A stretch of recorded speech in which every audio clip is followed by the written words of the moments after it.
Hey y'all, welcome to my new series, Motherhood Chit Chat with me, Synthia Krystall.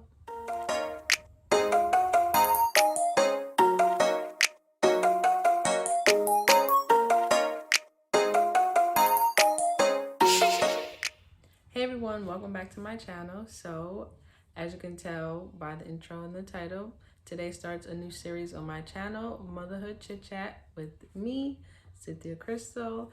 So, we're going to be talking about all things motherhood. As by the title, today it's going to be about pregnancies, pregnancy experiences for episode 1. So, I've been wanting to start this for a while. I actually wanted to start uploading again doing this, but I was kind of nervous because it's not really, what I do. But motherhood is a big part of my life. Is mainly my life now. So yeah, I wanted to share and chat with y'all. Maybe get some of your experiences, some of your stories. Um, so yeah, we're gonna be chatting about all things motherhood, mommying, all that good stuff. So yeah, let's jump right into it. All right. So first, I'm gonna say I had 2 pregnancies. I have 2 daughters, right? And they were the total opposite. The total opposite. My first pregnancy was pretty smooth. Okay, it was pretty smooth. The worst thing with my first pregnancy was the sickness, the throwing up, and things like that. But that didn't start until like I was 4 months. So I thought it was cool because everyone be talking about like, yeah, you're gonna have morning sickness or just sickness throughout the day. I'm like, oh no, I don't have none of that. Da da da da. 4 months in, I was literally puking my brains out for like a whole month straight, and I don't like throwing up at all. So that was the worst. Okay, literally the worst. So for my first pregnancy, I didn't even know that I was pregnant. Okay, I was in the gym working out, no idea. I wasn't showing, I wasn't having no symptoms, none of that. So I had no idea. The only reason I found out is because, you know, when you're pregnant, there's different symptoms. You miss your period, maybe you have back pain, you throwing up, morning sickness, it's a whole bunch of different things. My thing was my breasts were sore and they got bigger and they just felt fuller. So I'm like, yeah, let me go see what's going on because this isn't normally me, okay? So that's how I found out. And with my second pregnancy, I did not feel like doing about nothing. Okay, I didn't want to do anything. I found out about my second pregnancy because my back was literally killing me. Like, it was hurting so bad. And I got epidural with my first pregnancy. So I thought, that was just, the after effect, because that does happen when you have epidural. You get back pain and stuff like that. So that's what I thought it was, but it was hurting way more than it should have been. Like, I was about to just go to the doctor and see what was going on. So I went to the doctor, and sure enough, baby number 2 was on the way. But yeah, my second pregnancy, I did not want to do anything, like anything. I was throwing up from the jump, back pain from the jump.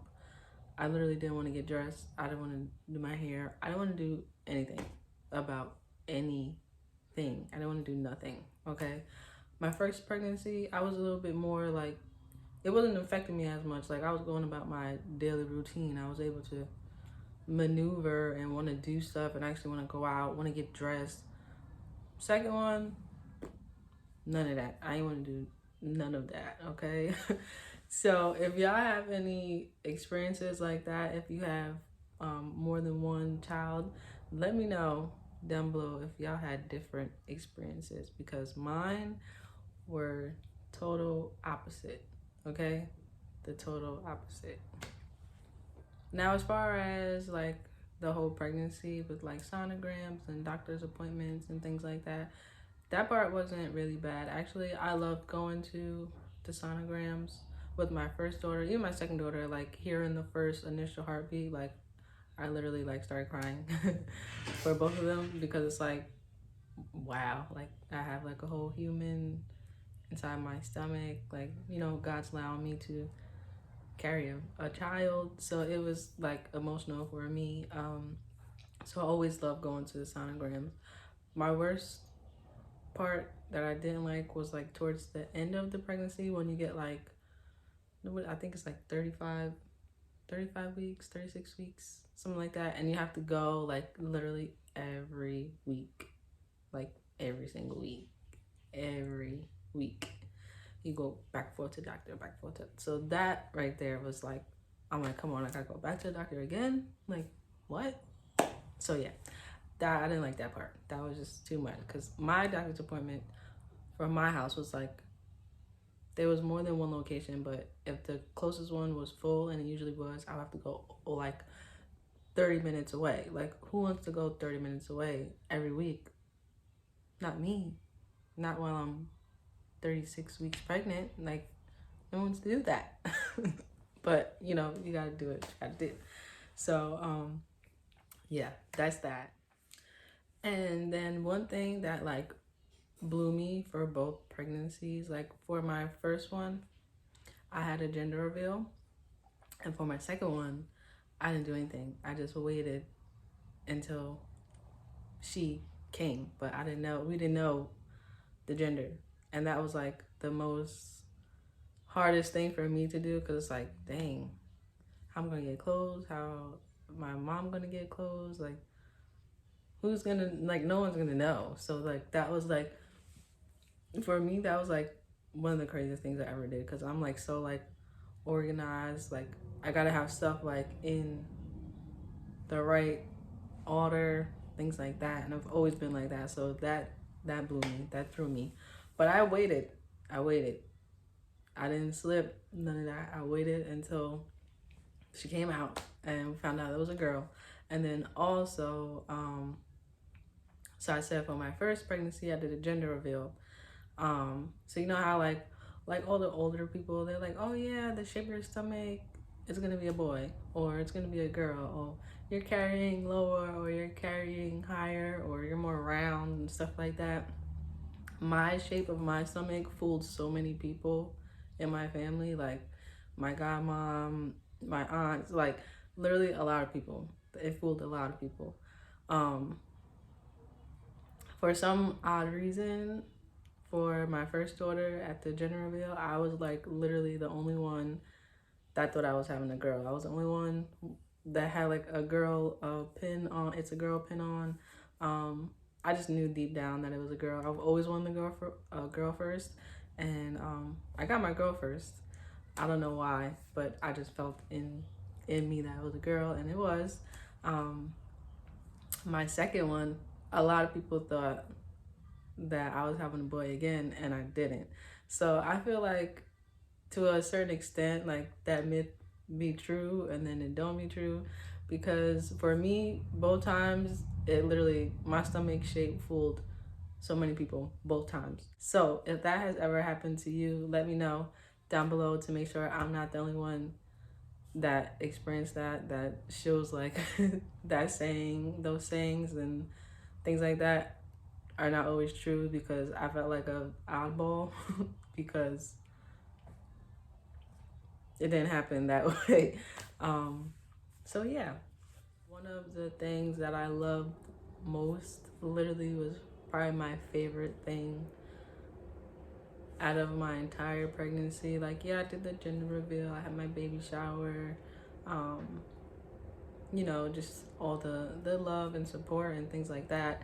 The thing I love most for both pregnancies was when I was able to start feeling the baby moving. I got so excited like each time, because it's like my baby's healthy, you know, I'm getting checked on, I can hear the heartbeat, but like I finally feel them, you know. It's literally like amazing.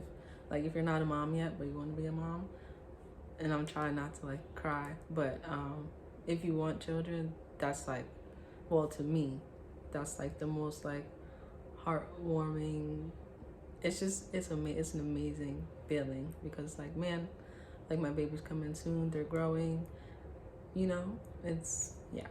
So that's what I love the most. Like that's what I love most about pregnancy, is just being able to feel it. But on the opposite side of that, when they get bigger and there's not enough room in your belly, it's the opposite feeling, because literally it hurts. Okay, it feels like they're kicking your spine, kicking your uterus, kicking all of your everything you got inside your stomach and all that. They just literally just be tearing you up, okay? Because there's literally no room for them to move anymore. But when they first start moving, it's amazing, it's incredible. But that second go around, when they're too big, it's like, all right, now you know you just hurt me. And then it's, for some reason, like they just keep doing it. Like, come on, why are you doing this to me? You weren't just doing this a little while ago. Now you're just beating me up from the inside.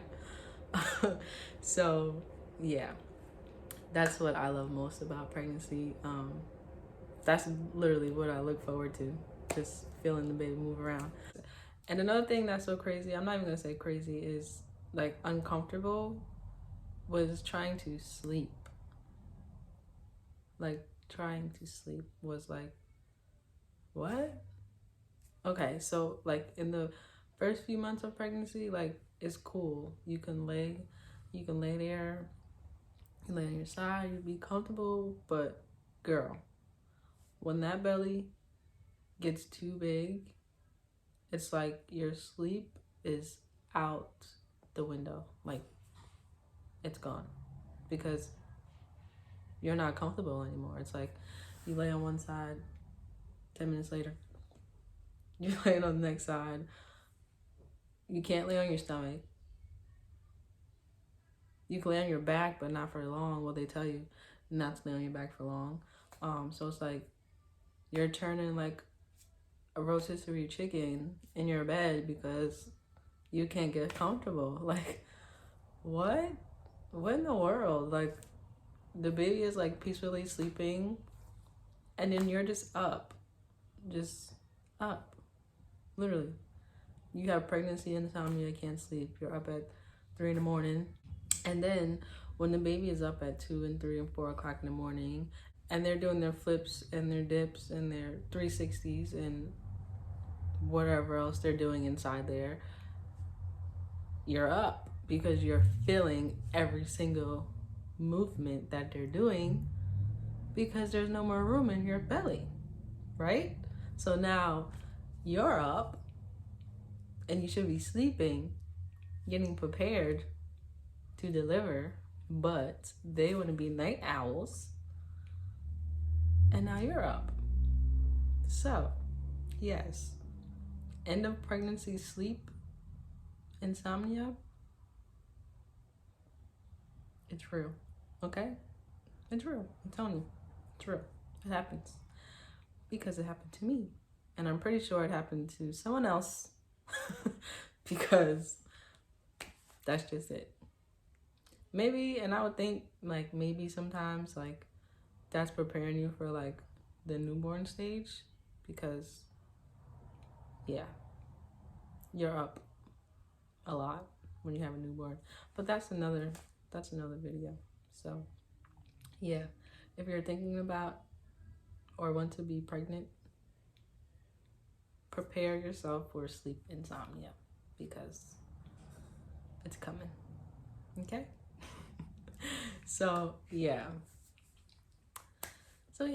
that's just some of my experiences. I'm probably gonna do a part 2 and share a little bit more, or my part 2 will be on some of your experiences, and I'll see if we relate and things like that, or I might just combine the two, so it'll be another part 2 of some of my experiences and then sharing some of yours, see if they relate.